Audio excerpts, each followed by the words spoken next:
Joel 3, verse 1 to 16, commentary. Joel 3, verse 1 to 3.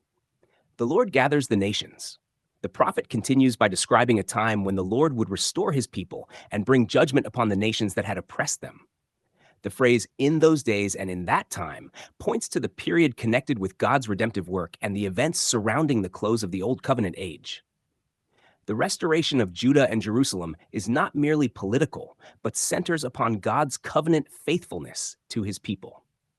The nations are gathered into the valley of Jehoshaphat, a name meaning Yahweh judges. Whether this refers to a specific geographical location or serves as a symbolic description of God's courtroom, the emphasis is unmistakable. The Lord himself is the judge. The nations are called to account because they scattered God's covenant people, divided the land, and treated his inheritance with contempt.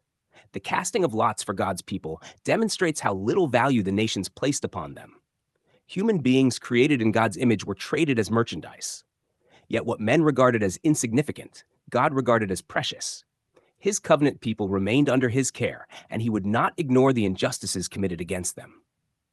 Joel 3, 4-8. Judgment upon Tyre, Sidon, and Philistia. The Lord specifically addresses Tyre, Sidon, and the regions of Philistia. These neighboring peoples had enriched themselves through violence, taking treasures from God's land and selling his people into distant slavery. The Lord asks whether they intend to repay him, exposing the futility of opposing his purposes.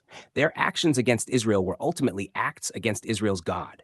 Divine justice would return upon their own heads. The measure they used against others would become the measure applied to themselves.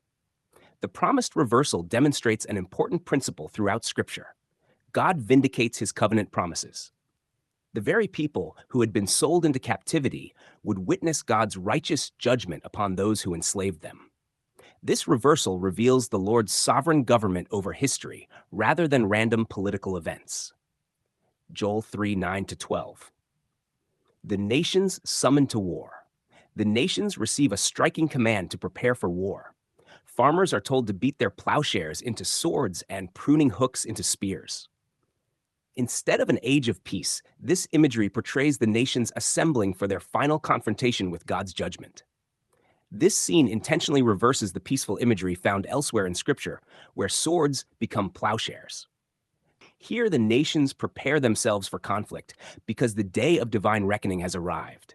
Even the weak are urged to declare themselves mighty, emphasizing that every opposing power is being gathered into God's appointed judgment.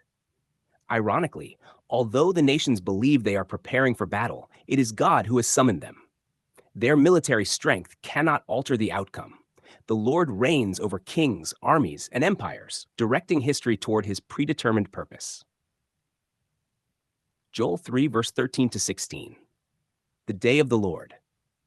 The harvest imagery reaches its climax. The sickle is put in because the harvest is ripe. The winepress overflows because wickedness has reached its fullness. Sure. The harvest often symbolizes the gathering of people for judgment, and the overflowing winepress portrays the completeness of divine justice. The multitudes gathered in the valley of decision are not deciding whether to follow God. Rather, they stand before God's own judicial decision. The verdict belongs entirely to him. Humanity does not judge the Lord judges humanity.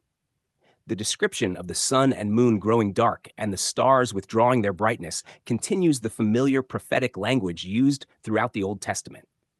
These cosmic expressions regularly accompany the downfall of kingdoms and covenantal transitions. They communicate the shaking of established orders rather than the dissolution of the physical universe.